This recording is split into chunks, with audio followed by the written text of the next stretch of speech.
Well, welcome back everybody to the Gamers Digester channel. Let's take a look at potentially, I can't even get that to focus, the cheapest dock I could find on Amazon. Now there were some requirements, of course. This had to have 100-watt charging because of course, for something like this, you're gonna need it. So with that being said, how much was this? This was $15, 16.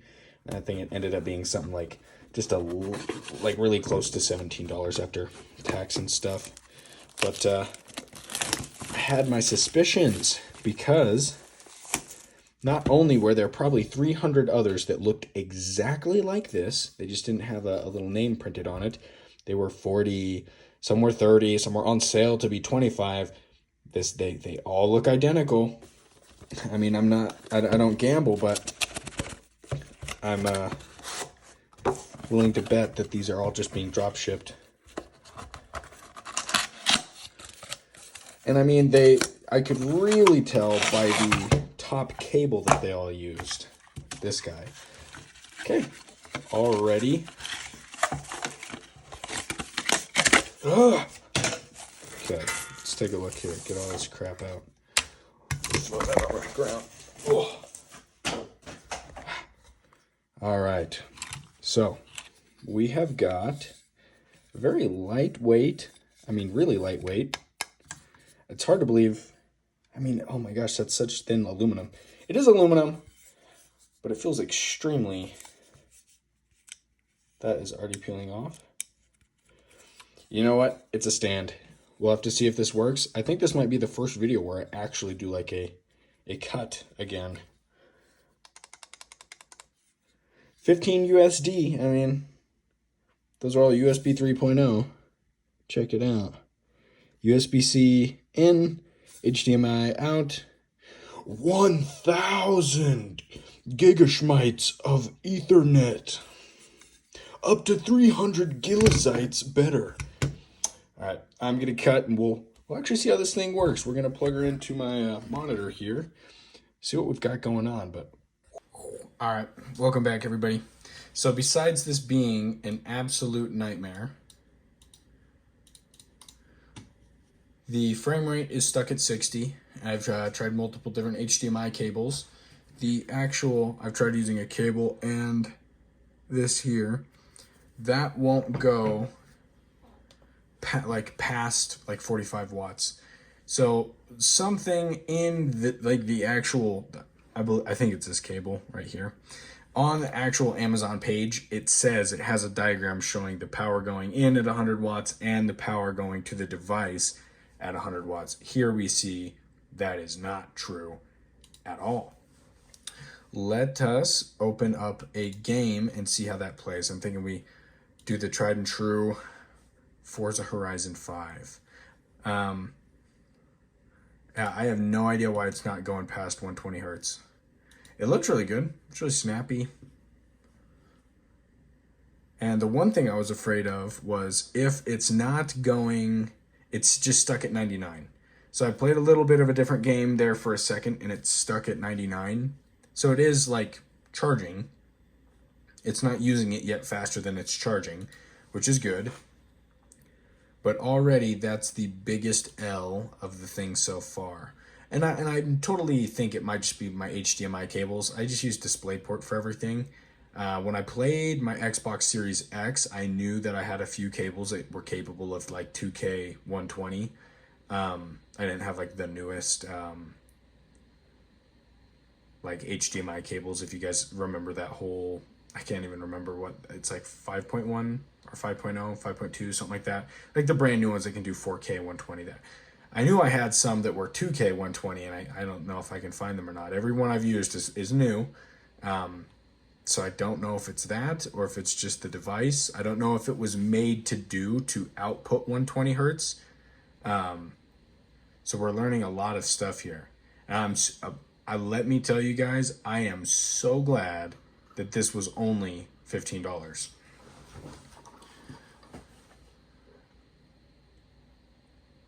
Because as far as I know, I would love to see you guys link them in the comments. If you know of one that actually is like, for sure works. One, you're able to get turbo mode. 2, you're able to get the 120 FPS.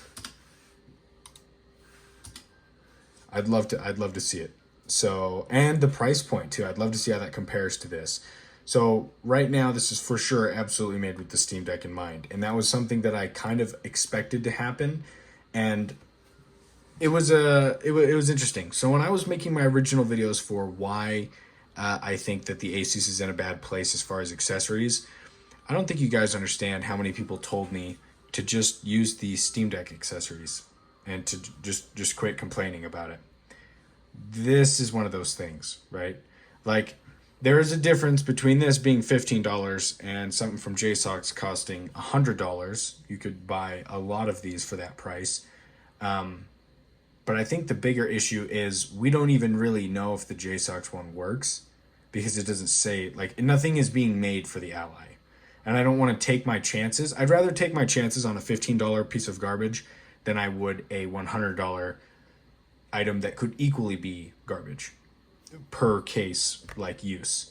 So one, I'm glad I have this because now I have something for my Steam Deck, and it was only $15 to get this, and I'm absolutely sure I'm going to be picking up something else along in the future that'll be much more in line with this device here. But I just want to get some footage for you guys driving around. It's kind of fun. I think I might do this. I might pick up like really cheap accessories and stuff because hell, why not, you know? See what works. I mean, already this looks really, really good. I made sure it was 1080p. Playing this on keyboard and mouse is kind of scuffed, but whoa. Oh, okay. We're gonna check something really quickly. There's some crazy tearing going on, and I want to make sure.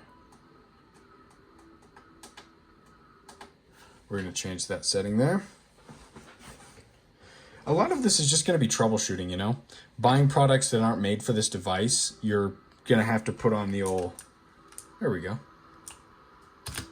I mean, still quite a bit of tearing. Let me see if there's something in the settings here. That is a lot of tearing. I don't know if you guys are seeing that on camera.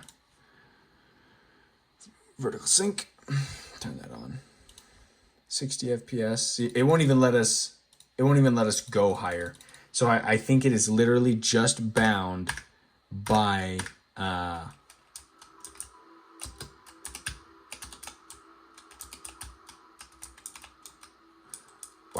that looks really good though. That looks really good. And I will say this, right? So if we take a look at something running, like a game running in 30 watts versus 25 watts, I mean, let's be real here. What kind of advantage are we going to see that is so significant that would mean, like, dropping in it? I mean, of course, this product isn't made for this device, so I'm not going to recommend it to you guys. I kind of just thought this would be a funny video, and I hope you guys have found this entertaining so far, because I sure have. One, I get some use out of it for my Steam Deck, and two, you guys get a hopefully insightful video. But yeah, this actually runs pretty good. The difference, what I was trying to say, the difference between 25 and 30 watts, there is something that is very prevalent with the Ally, and it's diminishing returns. The second you start pushing the CPU like really hard, no, I don't want to. The second you start like pushing the CPU really hard, there tends to be like not great returns, like really bad, like that. It's right in between that like 15 and 20 range where you're starting to see like, okay, and then you bump it up to like 18, I'd say is like the sweet spot. ETA Prime tested that out a lot. Go check out his channel if you guys want to see a lot more in-depth videos on this device. But he actually was the one who figured out like 18 is a really nice range because you're still getting better battery life, but you're not compromising a ton, like frame rate wise. And I totally think that's awesome. And in my testing too, playing this plugged and unplugged, and what I mean by unplugged is like running it at that 25 watt turbo mode. It's really not that big of a difference. The only game that I saw a ton of drop was Modern Warfare 2. And by a ton, I mean like probably 15 frames, something like that. I don't know how to change camera, else I would. Oh, there's my mouse. This is so weird on keyboard and mouse, you guys. I have no idea why I decided to do it like this. I guess we know that the USB ports on the back work. I will let you know, those fittings are so loose. Like trying to push like USB cables into that was actually like concerningly gross. It felt like I was putting it in backwards, so I flopped it around, and that was for sure backwards. And then I switched it around again, and it was like I was like committing a crime. It just felt wrong. I don't know. I hope none of you guys actually pick up this device for the Ally. I'll be completely honest. If you want me to link it, if somebody comments, link it in the description, I'll link it. But if nobody does, then I won't. I've made community posts on it. It's $15. Do I recommend this? Nah. Not for the Ally, no way. It's kind of cool. I mean, like you can connect it, but you're missing out on so many things that make the Ally unique. And that's the 120 hertz refresh rate. That's like that's one of the biggest things about this device, and you're not able to get it with this package, which is very unfortunate. This looks really good. I am actually surprised. It makes me excited to see what this could look like on a screen or on a dock that is actually built for this device. I do have potentially some sponsors in the works that are going to be sending me some stuff out. We'll have to see how that goes. Guys, I have no idea how any of this works. So I'm definitely getting talking to some people. We'll have to see how things go. And when things seem a little bit more legit, and it's like on the way, certain things are on the way, I'll let you guys know so you know what to expect for upcoming videos. But for right now, I'll just leave it very vague and mysterious. Until then, I've been the Gamer's Digester. I really hope you guys have had a good week, because I am about to enjoy the hell out of this weekend. Love you guys. Peace.